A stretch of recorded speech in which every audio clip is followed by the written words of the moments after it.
हमारा एक डॉगी था, बड़ा ही Okay. खूबसूरत, बहुत ही हैंडसम डॉग था। उसका नाम था अमीगो और वो बैसेट हाउंड ब्रीड है, बाहर फॉरेन कंट्री से वो वहाँ का जो है। तो बड़ा ही खूबसूरत डॉग था। तो मैं उसको लेके ना सैर करा रही थी।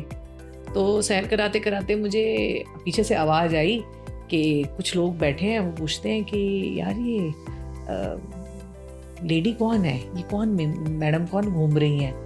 तो ये दूसरा बंदा जवाब देता है कि मैडम का तो पता नहीं, पर कुत्ता तो हमारे कमांडिंग ऑफिसर साहब का है।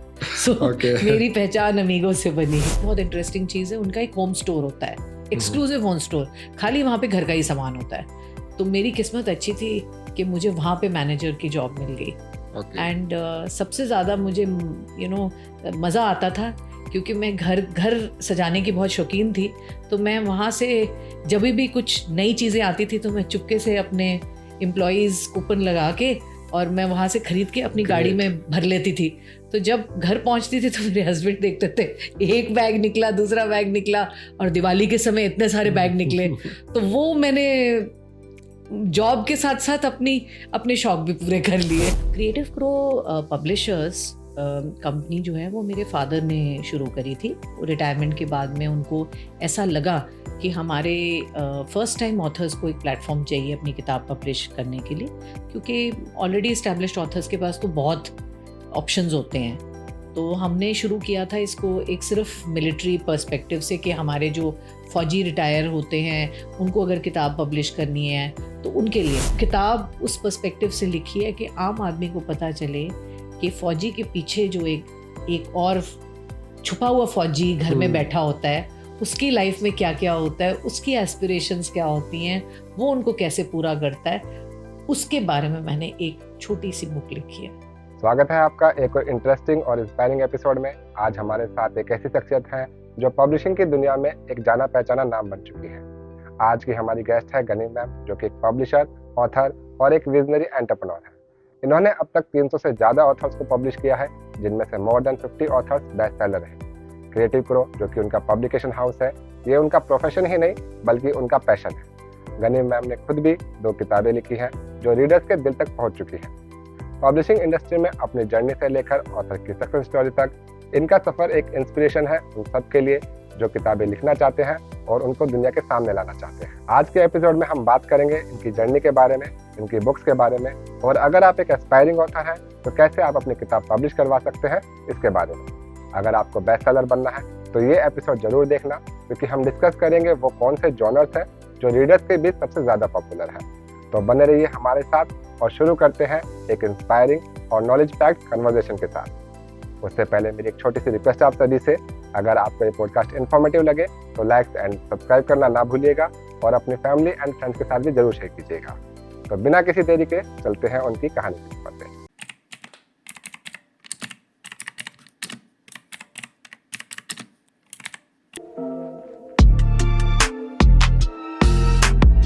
गनी मैम, आपका बहुत बहुत स्वागत है बोलती किताबों के एक और नए मजेदार एपिसोड में।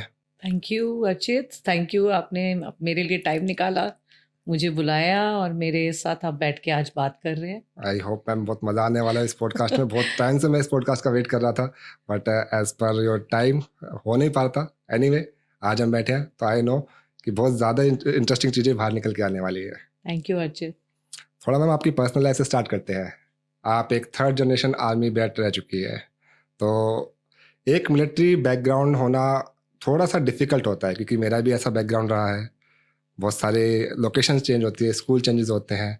ये आपकी पर्सनैलिटी पे किस तरीके से असर डालता है, और आपकी जो पर्सनैलिटी है एंड आपकी चॉइसेस है उस पर क्या असर है इसका? अर्चित, बहुत अमेजिंग चीज़ है। पहले अपने नाना जी को देखा, फिर पापा के साथ और अभी हस्बैंड के साथ। पर्सनालिटी तो आई थिंक इवॉल्व होती रही है बहुत। हर साल, हर समय जो भी हमारे एक्सपीरियंसेस इसके साथ जुड़ते रहे हैं, हमने इतनी जगहें चेंज करी हैं, इतना हम घूमे हैं, हर 2 साल 1 साल में हमारी पोस्टिंग हुई है। तो ये सब कुछ जो हम नई नई चीज़ें देखी हैं, हमने नए लोगों को मिला है, तो वो सारी कुछ तो हमारे पे असर उसका हुआ है और उसी को हमने अपनी लाइफ का एक हिस्सा इम्पोर्टेंट बना लिया है। तो वो मेरी जर्नी को बड़ी आसानी से पूरा सम अप कर देता है। बहुत बढ़िया। आप कॉमर्स और एजुकेशन दोनों ही आपकी फील्ड रही हैं, बट कभी आपकी फैमिली से कभी प्रेशर नहीं आया कि आपको भी आर्मी ज्वाइन करनी चाहिए? अचित, जब मैं फाइनल ईयर में थी तो हमारे वहाँ पे फर्स्ट वुमेन्स एंट्री स्टार्ट हुई थी। एंड बड़ा इंटरेस्टिंग आपको एक इंसिडेंट शेयर करती हूँ। तो मैं अपने फाइनल ईयर में थी जब मैंने इसका फॉर्म भरा था। और जब मेरी एंगेजमेंट हो गई तो उसके बाद मेरी दादी जी के यहाँ पे मेरा एसएसबी का कॉल लेटर आया था। ओके। लेकिन सब घर वालों ने ये सोचा, उस समय इतना पता नहीं था फौज के बारे में, तो सबने ये सोचा कि अच्छा भला अब एंगेजमेंट हो रही है, इसका शादी हो जाएगी। तो उस जमाने में ऐसे ही सोचते थे, यस मैम। सही सोचते थे एंड शायद। ये आप कब की बात कर रहे हैं? ये मैं 93 की बात कर रही हूँ। ओके। तो उस टाइम पे फिर उन्होंने मेरा कॉल लेटर थोड़ा छुपा दिया। ओके। और जब शादी हो गई तो उन्होंने बताया कि आपका एसएसबी का कॉल लेटर आया था, फिल्मी ड्रामा जो फिल्मी हमने- ड्रामा की तरह। ओके। ओके। तो मैम आपके हस्बैंड भी सर्विंग ऑफिसर हैं, तो आप अपना जो फैमिली और आपका जो करियर है उसको किस तरीके से बैलेंस कर पाते हैं? क्योंकि at the end of the day जो कुछ है हमारी फैमिली है, हमारे अपने पीपल है, उसको आप किस तरीके से बैलेंस कर पाते हैं? मैंने बहुत ब्यूटीफुली अर्चित अपनी फैमिली को मैनेज किया till I my son was in school. मैं उसको अपनी जो हमारी प्रोफेशनल लाइफ थी और पर्सनल लाइफ थी, दोनों को बहुत अच्छे से मैंने हैंडल करा। एंड 2017 में फिर मैंने ये पब्लिशिंग हाउस को संभाला। तो मेरे हस्बैंड ने बहुत सपोर्ट किया उसको। एंड शुरू से हमारी अंडरस्टैंडिंग ही ऐसी थी कि अगर मैं कहीं पे, मेरे को कहीं ज़रूरत पड़ती थी तो वो सपोर्ट करते थे, और जब उनको कहीं ज़रूरत पड़ती थी तो मैं सपोर्ट करती थी। और यार अच्छी चेरिस्ड एक्सपीरियंसेस इतने हो जाते हैं, इतने सारे इकट्ठे हो जाते हैं कि किसी एक के बारे में बताना तो थोड़ा मुश्किल है। लेकिन मैं आपको एक छोटा सा एक इंसिडेंट बताती हूँ अपनी किताब में से। हमारा एक डॉगी था, बड़ा ही Okay. खूबसूरत, बहुत ही हैंडसम डॉग था। उसका नाम था अमीगो, और वो बैसेट हाउंड ब्रीड है, बाहर फॉरेन कंट्री से वो वहाँ का जो है। तो बड़ा ही खूबसूरत डॉग था। तो मैं उसको लेके ना सैर करा रही थी। तो सैर कराते कराते मुझे पीछे से आवाज़ आई कि कुछ लोग बैठे हैं, वो पूछते हैं कि यार ये लेडी कौन है, ये कौन मैडम कौन घूम रही हैं। तो ये दूसरा बंदा जवाब देता है कि मैडम का तो पता नहीं, पर कुत्ता तो हमारे कमांडिंग ऑफिसर साहब का है। सो Okay. मेरी पहचान अमीगो से बनी। Okay. तो मुझे ये इंसिडेंट सोच के बड़ी हंसी आती है। तो मैम आपने करीब 1 डिकेड तक एज एन एजुकेटर काम किया है, देन आपने अपना करियर शिफ्ट किया कॉर्पोरेट की तरफ, तो ये ट्रांजिशन किस तरीके से आया? क्योंकि एजुकेटर एक ऑल टुगेदर डिफरेंट फील्ड हो गई एंड कॉर्पोरेट कल्चर एक ऑल टुगेदर डिफरेंट है। एक्चुअली ये चेंज तब आया जब हमारी जॉब एक छोटी जगह से बड़ी सिटी में आ गई, हमारी ट्रांसफ़र दिल्ली आई। तो वहाँ मुझे ऐसे फीलिंग हुई कि कुछ एज भी अब थोड़ी बढ़ चली थी, तो कॉन्फिडेंस लेवल थोड़ा और बढ़ गया था। तो हमने सोचा कि क्यों नहीं हम कोई डिफरेंट तरीके की कोई जॉब के लिए अप्लाई करके देखें। और बाय चांस अपॉर्चुनिटी मिल गई, तो हमने फिर करियर शिफ्ट वहाँ कर लिया। जस्ट फॉर एक्सप्लोर, हाँ, जस्ट फॉर एक्सप्लोरिंग, मतलब कुछ नई चीज़, कोई नई चीज़ करने की खुशी जो होती है ना, मिलती है, बस उसको हमने अपने अंदर सोचा कि हम कुछ नई चीज़ करके देखते हैं। मैं कहीं पढ़ रहा था, शायद आप फैब इंडिया में आपने कुछ टाइम काम किया है। Yes. आपने कहीं वो लिखा भी था कि वो फैब इंडिया में मेरा जो एक्सपीरियंस है बहुत ज़्यादा माइंड ब्लोइंग रहा है। बिल्कुल। तो कुछ मैम ऐसा कोई मोमेंट कोई शेयर करना चाहे आप? मोमेंट तो बहुत है, उनमें से एक बड़ा इंटरेस्टिंग मोमेंट ये था कि मैं फैब इंडिया बहुत सारी चीज़ें बेचते हैं, हाँ जी। कपड़े बेचते हैं, ज्वेलरी बेचते हैं, गिफ्ट आइटम्स बेचते हैं, और एक बहुत इंटरेस्टिंग चीज़ है, उनका एक होम स्टोर होता है, एक्सक्लूसिव होम स्टोर, खाली वहाँ पे घर का ही सामान होता है। तो मेरी किस्मत अच्छी थी कि मुझे वहाँ पे मैनेजर की जॉब मिल गई। एंड सबसे ज़्यादा मुझे मज़ा आता था क्योंकि मैं घर सजाने की बहुत शौकीन थी। तो मैं वहाँ से जब भी कुछ नई चीज़ें आती थी तो मैं चुपके से अपने एम्प्लॉयज़ कूपन लगा के और मैं वहाँ से ख़रीद के अपनी गाड़ी में भर लेती थी। तो जब घर पहुँचती थी तो मेरे हस्बैंड देखते थे, एक बैग निकला, दूसरा बैग निकला, और दिवाली के समय इतने सारे बैग निकले। तो वो मैंने जॉब के साथ साथ अपने शौक भी पूरे कर लिए। बहुत बढ़िया। सो अभी जो मेन क्वेश्चन है हम उसके ऊपर बात करते हैं, क्रिएटिव क्रो क्यों? और या फिर मैं इसको इस तरीके से पूछता हूँ कि क्रिएटिव क्रो क्या है और आपने इसको क्यों ज्वाइन किया? क्रिएटिव क्रो पब्लिशर्स कंपनी जो है वो मेरे फादर ने शुरू करी थी। रिटायरमेंट के बाद में उनको ऐसा लगा कि हमारे फर्स्ट टाइम ऑथर्स को एक प्लेटफॉर्म चाहिए अपनी किताब पब्लिश करने के लिए, क्योंकि ऑलरेडी इस्टेब्लिश्ड ऑथर्स के पास तो बहुत ऑप्शंस होते हैं। तो हमने शुरू किया था इसको एक सिर्फ मिलिट्री पर्सपेक्टिव से कि हमारे जो फौजी रिटायर होते हैं उनको अगर किताब पब्लिश करनी है तो उनके लिए।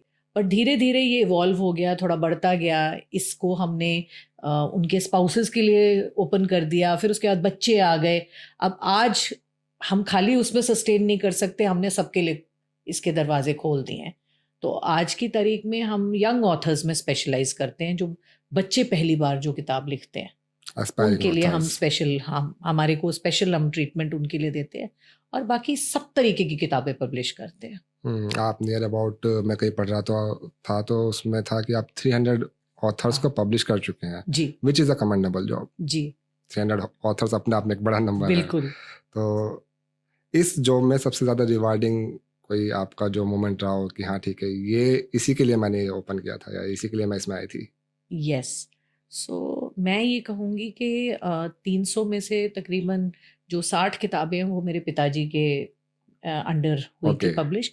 उसके बाद मैंने उसको संभाला, और आज की तारीख में हम कहेंगे प्राउडली कि ये 300 ऑथर नहीं है, ये 300 लोगों की फैमिली बन गई है। हमारे साथ जो पब्लिश करता है वो बार बार वापस आता है पब्लिश करने अपनी किताब। वो ये नहीं सोचता कि अब मैं पब्लिश्ड ऑथर हूँ तो मैं किसी रिनाउंड पब्लिशिंग हाउस के पास जाऊं। वो सारे हमारा एक हिस्सा बन जाते हैं, और उनका सुख दुख, उनकी कोई भी उनकी प्रॉब्लम हो, वो हमारी प्रॉब्लम हमारे लिए है। तो कोई भी किसी भी वक्त कांटेक्ट करता है, इमीडिएटली हम उसकी मदद करते हैं। और रही बात अर्चित, दूसरा आपका जो पार्ट था क्वेश्चन का कि कोई मेरा मेमोरेबल एक्सपीरियंस रहा हो, तो एक हमारे कर्नल मान हैं हमारे ऑथर, और वो बड़े मज़ेदार किस्म के ऑथर हैं। वो अपनी एडवेंचर्स की किताबें पब्लिश करते हैं। वो जब भी अपने पर्सनल ट्रिप पे कहीं जाते हैं, जैसे मान लीजिए पहाड़ों में जा रहे हैं, ऊंची पहाड़ी को चोटी तक जा रहे हैं, तो वो अपनी पूरी जर्नी डॉक्यूमेंट करते हैं और फिर वापस नीचे उतर के आते हैं और एक कॉफ़ी टेबल बुक बना लेते हैं। और अभी लेटेस्ट उन्होंने अपनी 350 पेज की कोई A4 साइज की किताब, इतनी बड़ी, उन्होंने अपनी पूरी फैमिली की हिस्ट्री को ट्रेस किया है, और सारे पूरी फैमिली, पूरे विलेज को उन्होंने एक इकट्ठा करके उनकी पूरे मतलब राइट फ्रॉम बचपन से लेके आज तक की तारीख तक की पूरी हिस्ट्री कंपाइल करी है, which I am saying is a very commendable job. उन्होंने बहुत ही बढ़िया किताब छापी है। तो मांस ऑफ पेरुमान किताब का है नाम, एंड वो मेरे लिए बहुत सेटिस्फाइंग किताब रही है। मीन्स उसके बीच में जो हमें जितनी उसकी रिसर्च हमें उनके साथ करने को मिली, और उनकी पुरानी फ़ोटोग्राफ्स को ट्रेस करना पड़ा, उनकी फ़ोटोग्राफ्स को कंपाइल करना, डिज़ाइन करना, इंटीरियर बनाना, बहुत ही सेटिस्फाइंग जॉब था। तो मेरे मतलब हाई पॉइंट जो मेरे पब्लिशिंग हाउस का है वो ये किताब को बनाना। और वो बेचने के लिए नहीं बनाई उन्होंने अर्चित। सबसे मज़ेदार बात ये है कि वो उन्होंने सिर्फ 100 ही किताबें छापी हैं और अपने रिलेटिव्स को बांटने के लिए, डिस्ट्रीब्यूट करने के लिए। मतलब कि आगे की जनरेशन, जो आगे के बच्चे होंगे, उनके जो ग्रैंड चिल्ड्रन होंगे, उनके आगे से उनके नाती पोती सब लोग होंगे, कि हमारे परिवार के बारे में पूरी हिस्ट्री ट्रेस कर सकें। सो उनको कोई पैसे का नहीं, उसके बदले में उनको पैसा नहीं चाहिए, बट उनकी एक पर्सनल सेटिस्फैक्शन है कि मैं इसलिए किताब छापूं। यही तो मैम पब्लिशर काम करते हैं, लोगों तक पहुंचना चाहिए, जो कंटेंट पहुंचना चाहिए वो पब्लिशर वही काम करता है। And you are doing very well ma'am. Along with publishers आप 2 बुक की राइटर भी हैं, तो what motivates you to write this books? आपको ऑथर्स पे विश्वास नहीं था कि वो आपके कंटेंट के साथ जस्टिफिकेशन कर पाएंगे? नहीं, ऐसा नहीं था अर्चित। क्या होता है कि कई बारी आपको आपके आसपास की जो कहते हैं ना कायनात, वो आपको उकसा देती है कुछ करने के लिए। Great. तो सब मुझे या तो पूछते थे कि आपके फादर ऑथर थे, तो क्या आप भी ऑथर हैं? फिर कोई मुझे पूछता था कि आप पब्लिशर हैं तो आप तो किताब लिखती होंगी। या कोई मुझे पूछता था कि आप बहुत कितनी किताबें आपने लिख ली, 300 किताबें आपने छापी तो आपने लिखी होंगी। तो मुझे समझाना थोड़ा मुश्किल लग रहा था। फिर मैंने कहा क्यों नहीं मैं भी लिखने की कोशिश करूं। सो तकरीबन 3 साल पहले मैंने शुरू किया एक माइंड में आइडिया लेके, और उसने मुझे इस पहली किताब तक पहुंचाया, जिसको मैंने कंपाइल करा, एडिटिंग इसकी मल्टीपल एडिटिंग करी, हम्म, फाइनली मेरे हस्बैंड को मुझे देनी पड़ी वो किताब कि ओके, मुझे कहीं से भी विश्वास नहीं है, आप उसको एक बार फाइनल एडिट करके देखो, तब मैं उसको प्रिंट में डालूंगी। तो बड़ी मेहनत करी है उस किताब पे हमने, and it has turned out to be beautiful. बहुत सुंदर किताब बनी है वो। तो मैम उसी बुक के बारे में सबसे पहले बात कर लेते हैं। आई थिंक आप शायद प्लेग्राउंड टू परेड ग्राउंड के बारे में बात कर रहे हैं। जी, सो प्लेग्राउंड टू परेड ग्राउंड एक छोटी सी बच्ची की किताब है, जिसकी आंखें खुलती हैं तो वो अपने पिताजी के साथ उनकी फौजी लाइफ को देखती है, और उन्हीं चमकते सितारों को अपनी आंखों में लेके वो थोड़ी बड़ी होती है और एक यंग गर्ल बनती है। फिर उसकी शादी होती है और उसका हस्बैंड भी फौज में होता है, और अपने हस्बैंड के साथ फौज के पूरे दौर को संभालते हुए वो कैसे एक सीनियर ऑफिसर की वाइफ बन जाती हैं। पूरी उनकी जर्नी एक हंसी मजाक, खुशी में, खेलते हंसते खेलते, कुछ सुख कुछ दुख, कुछ घटनाएं जो दिल को छूती हैं, ऐसी सारी बातें बातें एक ऑथर अपनी रीडर के साथ में बातचीत करते हुए आगे उस स्टोरी को बढ़ाता है। तो ये किताब उस पर्सपेक्टिव से लिखी है कि आम आदमी को पता चले कि फौजी के पीछे जो एक और छुपा हुआ फौजी घर में बैठा होता है, उसकी लाइफ में क्या क्या होता है, उसकी एस्पिरेशंस क्या होती हैं, वो उनको कैसे पूरा करता है, उसके बारे में मैंने एक छोटी सी बुक लिखी है। Great ma'am. एंड आपकी सेकंड बुक अभी हाल ही में लिटरेचर फेस्टिवल हुआ था चंडीगढ़ में, जी वहाँ पर काफ़ी चर्चाओं में थी वो। जी, बुक का नाम था Abhaya. Abhaya, Abhaya, Abhaya the Abhaya. Fearless. Great. Actually ma'am नाम इतना ज़्यादा इंटरेस्टिंग है और जिस तरीके से आपने उस टाइटल को डिस्क्राइब किया वो और भी ज़्यादा इंटरेस्टिंग है। जी। आप ही अपने शब्दों में नरेट कीजिए मैम। सो अभया अर्चित एक बहुत ही सेंसिटिव किताब है, जिसका हमें कंसेप्ट हमने मिसेस सोनी सांगवान है जो एडिटर Okay. हैं इस किताब की, उन्होंने और उनकी एक फ्रेंड है मोनिका कक्कड़, उन्होंने इस किताब का हमें एक आइडिया दिया कि जब ये आरजी कार का केस हुआ कोलकाता में, तो उसके बाद कुछ मन में सवाल उठे, जो कुछ रिसेंट अभी हमने, हॉस्पिटल वाला केस हाँ था। जी, ओके। तो उस टाइम से हम लोग बहुत डिस्टर्ब थे, हम रोज़ उसके बारे में बात करते थे और डिस्टर्ब थे। तो फिर हमने ये डिसाइड किया कि क्यों ना हम एक छोटी सी एक अपनी मन की फीलिंग को एक किताब में डालें, और हमने ये टॉपिक चुना अभया, क्योंकि हम सोचते हैं कि हर एक लेडी में एक छोटी सी अभया छुपी होती है। मैम पहले इसको थोड़ा सा डिस्क्राइब कर दीजिए, अभया क्या चीज़ है?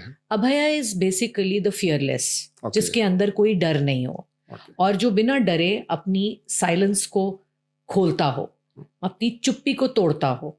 तो हमने इस बुक के माध्यम से 27 लेडीज को जोड़ा है, Okay. जिन्होंने अपनी चुप्पी को तोड़ा है और अपने साथ या अपने आसपास किसी एक ऐसे डिस्टर्बिंग इंसिडेंट को उन्होंने होते हुए देखा है, उस इंसिडेंट को उन्होंने इसमें डिस्क्राइब किया है। Okay. तो मैं यहाँ पे ये भी बताना चाहूँगी अर्चित कि उसमें एक स्टोरी मेरी भी है, एक चैप्टर मैंने भी डाला है उसमें, एंड हमने कोशिश करी है कि लोगों के साथ हम कनेक्ट हों इस बुक से, क्योंकि बहुत सारे ऐसे लोग होते हैं जो घरों में इंसिडेंट होते हुए देखते हैं लेकिन कभी अपनी चुप्पी तोड़ नहीं सकते। तो हमने कोशिश करी है कि 27 लोग मिलके इस चुप्पी को तोड़े, और सबसे बढ़िया था कि नवरात्रों का समय चल रहा था, तो हम कहते हैं माँ का आशीर्वाद हमें मिला।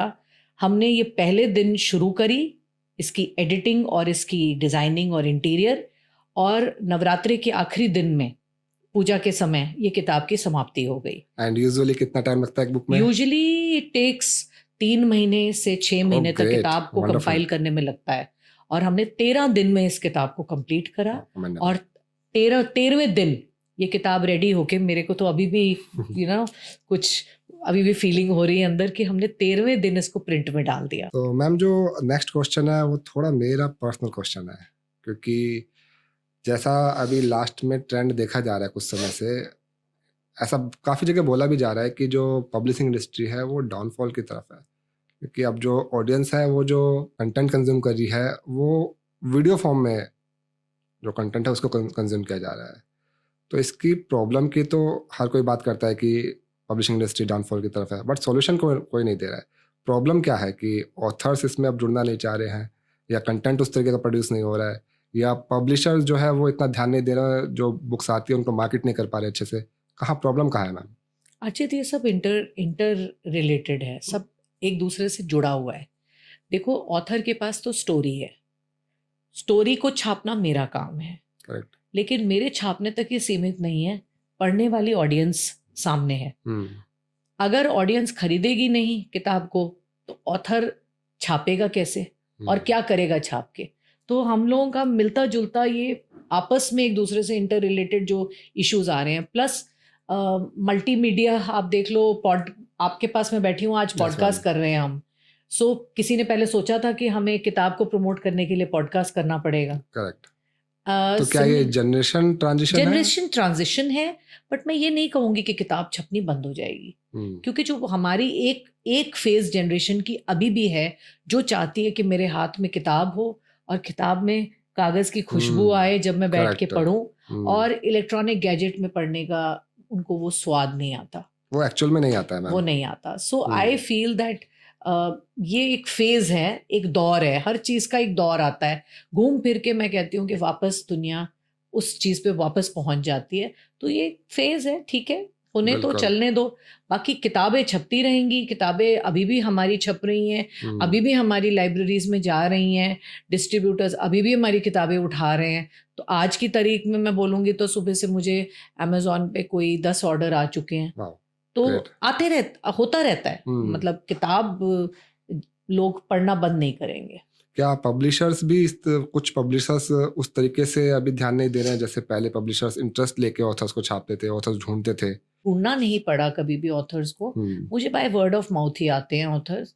मतलब मैं कोई पब्लिसिटी नहीं करती या कोई मैं ढूंढने नहीं जाती ऑथर को। मुझे ऐसे लगता है कि आज तुम मेरे सामने बैठे हो, कुछ समय के बाद तुम मेरे पास ही आओगे और बोलोगे कि मैडम मेरे पास एक बहुत अच्छी कहानी है, आप छापना चाहोगे? तो मैंने क्योंकि बोला आपको शुरू में कि मैं फर्स्ट टाइम ऑथर्स को प्लेटफॉर्म देती हूँ, I would be very happy कि मैं आपकी किताब छापूं। तो मैम, जो नए एस्पायरिंग ऑथर्स हैं, जैसे कि आप पहले बता रहे थे कि आप यंग ऑथर्स के साथ काम करते हैं, उनके लिए क्या एडवाइस होगी? या मैं थोड़ा सा इस क्वेश्चन को आसान कर देता हूँ, लिसनर्स के लिए आसान कर देता हूँ। आप जब कोई भी बुक पिक करते हैं कि हम इसको पब्लिश करेंगे, वो क्या क्या चेक पॉइंट्स होते हैं जिस पर आप ध्यान देते हैं? ओके, मैं यहाँ एक छोटा सा एक पॉइंट आपका पिछले क्वेश्चन से ऐड करना चाहूँगी। एक हमारी ऑथर है अनीशा। ओके। वो बहुत एक अच्छा काम कर रही हैं, बड़ी अच्छी पहल कर रही हैं। वो छोटे छोटे बच्चों के साथ वो वर्कशॉप कर रही हैं, हाउ टू डू रीडिंग। मतलब किताबों की इम्पोर्टेंस उस छोटे 3 साल 4 साल 5 साल के बच्चे से वो शुरुआत करने की एक पहल शुरू करी है उन्होंने, कि किताबें बच्चों को उस उम्र से बच्चों को इंटरेस्ट डेवलप हो। तो एक ये छोटी सी पहल है विच आई वांटेड टू, मतलब आपके ऑडियंस को मैं बताना चाहती थी कि उस डायरेक्शन में भी लोग काम कर रहे हैं कि वो दोबारा से उसको पढ़ने की इंडस्ट्री को वापस लेकर आए। और रही बात किताब चुनने की आपकी, जब हमारे पास मैन्यूस्क्रिप्ट आती है ना अर्चित, तो हम हमेशा मैन्यूस्क्रिप्ट में ये देखते हैं कि इसमें कैसा क्या एक कंटेंट है इसके अंदर जो हमारे रीडर्स को पसंद आएगा। और अगर हमें ऐसा लगता है कि उस किताब में कुछ पोटेंशियल है तो फिर हम उस ऑथर के साथ बात करते हैं, उसको हम समझाते हैं। क्योंकि देखो ये बड़ा सेंसिटिव टॉपिक है कि किसी की मैन्यूस्क्रिप्ट को छेड़खानी करना, किसी भी ऑथर को अपनी आवाज़ चेंज करना अच्छा नहीं लगता। वो नहीं चाहते कि हम उसका लिखा हुआ कोई कंटेंट को हम चेंज करें। तो हम उनको बड़े प्यार से समझाते हैं कि अगर आप करना चाहते हैं तो आप कर सकते हैं, लेकिन अगर आपको किसी की मदद चाहिए तो हम आपको मदद भी दे देते हैं। लेकिन किताब ऐसी होनी चाहिए कि लिखने वाले को भी एक संतुष्टि मिले और पढ़ने वाले को भी उसमें मजा आए। और एक एज अ पब्लिशर मैं जब उसको मार्केट में लेकर आऊं तो मुझे 100% श्योरिटी हो कि वो किताब अगला पर्सन उठाएगा उस किताब को पढ़ने के लिए। तो हम तीनों मिलके उस किताब को क्रिएट करें, ना कि सिर्फ एक पब्लिशर डिसाइड करे कि भाई ऐसी किताब होनी चाहिए। बट अगर मैं नए ऑथर्स की बात करूं जिनको अभी कुछ आइडिया नहीं है पर उनको ये है कि मुझे कुछ लिखना तो है, तो कोई पर्टिकुलर जॉनर आप बताना चाहें कि हाँ ठीक है, जैसे पहले साहित्य का दौर था, प्रेमचंद आए, दिनकर जी आए, काफ़ी बड़े बड़े साहित्यकार आए, फिर कविताओं का दौर चला, कुमार विश्वास जी आए, अब उसके बाद जो अब नई वाली हिंदी जो होती है, जैसे जो इंग्लिश के नॉवेल्स होते थे उनको ही हिंदी में, चेतन भगत जी की बात कर लूँ मैं, तो अब आजकल नई वाली हिंदी का दौर है। अगर सिर्फ हिंदी की बात करूँ मैं, और इंग्लिश के नॉवेल्स भी उसी तरीके से आ रहे हैं। तो कोई पर्टिकुलर जॉनर है जो कि नए ऑथर्स को पिक करना चाहिए कि मैं कविता लिखूंगा या मैं नॉवेल्स लिखूंगा? देखो अर्चित, कविता बड़ा डिफिकल्ट जॉनर है। उसको उसकी ऑडियंस बड़ी सिलेक्टिव होती है और वो किताबें भी सिर्फ जो समझता है कविता को वो वही खरीदता है, तो वो थोड़ा सा ट्रिकी और डिफिकल्ट जॉनर है। रही बात फिक्शन की, फिक्शन झट से बिकता है क्योंकि फिक्शन में आज यंगर जनरेशन जो है ना, उसको किसी मस्ती की दुनिया में जाना बहुत अच्छा लगता है, तो सबसे ज़्यादा फिक्शन बिकता है।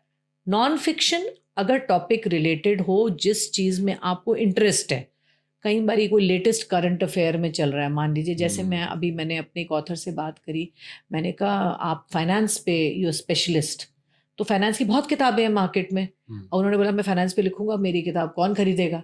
मैंने कहा नहीं, आप अपने फाइनेंस में ह्यूमर डालिए, कोई स्पोर्ट्स का एलिमेंट डाल दीजिए, तो लोग उसको कनेक्ट करके इजीली खरीदेंगे। आप मानेंगे, उन्होंने मेरी बात मान ली। उन्होंने फाइनेंस को गोल्फ के साथ कंबाइन कर दिया। अब जो हमारे फौजी ऑफिसर्स हैं जो रिटायर हो रहे हैं, वो उनकी किताब हर कोई उनकी किताब खरीदता है, क्योंकि उन्होंने इतने सुंदर तरीके से उसमें सिखाया है कि आपकी रिटायरमेंट और गोल्फ के जो मैच हैं, या आपके जो गोल्फ खेलने के जो आप यूज करते हैं टर्म्स, वो सब मैचिंग है। तो उन्होंने उस तरीके से उस किताब को बना दिया, तो वो बड़ा इंटरेस्टिंग सब्जेक्ट हो गया। सो आई गेस आप कोई भी टॉपिक चूज करें, लेकिन उसको थोड़ा इंटरेस्टिंग बनाएंगे और हल्का फुल्का बनाएंगे, तो कई बार वो क्लिक हो जाता है ऑडियंस के साथ। वो बिल्कुल डाइजेस्ट भी ना हो पाए, इस तरीके भी से बिना रखे। ग्रेट। तो मैम फाइनली क्रिएटिव क्रो को आप कहाँ देखते हैं अगले 5 साल में? कोई ऐसा कोई पर्टिकुलर प्रोजेक्ट पे आप काम कर रही हो कि जिससे आपको लगा कि हाँ ये अभी थोड़ा सा और आगे लेके जाने वाला है हमको? क्रिएटिव प्रो को मैं अगले 5 साल में देखना चाहती हूँ जैसे क्रिएटिव कौए। एक्चुअली कौए क्या करते हैं, कौए अपने आसपास की बहुत सोशल अवेयरनेस रखते हैं, और कहते हैं कि वो छुपे रुस्तम होते हैं, वो हमारे एनवायरनमेंट को साफ करने के साफ करते हैं, साफ रखते हैं, बड़े इंपॉर्टेंट है वो हमारे लिए। तो वैसे ही क्रिएटिव क्रो भी अपनी इम्पोर्टेंस बनाए रखे, अपने सोशल इश्यूज पे, जो हमारे रेलेवेंट इश्यूज हैं उस पे किताबें छापे और नए ऑथर्स को अपॉर्चुनिटी देता रहे। मेरी आगे तो यही मेरी एस्पिरेशन है कि हमारे जो कंपनी है, जो यूएसपी उसका मेरे पिताजी ने उसका बिठाया था कि हमने फर्स्ट टाइम ऑथर्स को चांस देना है, और हमने ये प्लेटफॉर्म क्रिएट किया है अपने रिटायर्ड बच्चे, उनके वो मिलिट्री वाला जो हमारा एलिमेंट है वो हमेशा हमारा फर्स्ट एंड फॉरमोस्ट प्रायोरिटी में हमेशा रहेगी। Great ma'am, we wish you the luck, and I know आप ऑलरेडी बहुत अच्छा कर रहे हैं, आगे भी बहुत अच्छा करेंगे। बहुत ज़्यादा मज़ा आया आपसे बात करके, एंड आई नो जो हमारे लिसनर्स हैं उनको भी बहुत मज़ा आने वाला है। And Archit, thank you so much. इस मुलाकात को फॉर्मलाइज होने में मेरे को लगता है 2 साल लग गए हमें। हाँ, करेक्ट है ना? बिल्कुल हम आखिर हम मिले थे आखिरी बार जब हम इंटरनेशनल बुक फेस्टिवल में मिले थे, और तब से हमारा जो कम्युनिकेशन चल रहा है, और आज जाके वो कल्मिनेट हुआ। शायद वो आज ही का दिन था जब हमें साथ बैठना था। बिल्कुल बिल्कुल जी मैम। अभी कोई न्यू बुक पाइपलाइन में मैम? है फ्यू बुक्स एंड कुछ इंटरेस्टिंग किताबें भी हैं। मैं अभी ज़्यादा शेयर नहीं करूँगी क्योंकि वो पाइपलाइन में हैं प्रोजेक्ट्स, बट मैं आशा करूँगी कि जो हमारी ऑडियंस है वो हमारी एग्जिस्टिंग बुक्स को पढ़ेंगे, इंजॉय करेंगे, और जो आने वाली बुक्स हैं उनको भी वो ज़रूर पढ़ने का और उठाने का वो मौका लेंगे।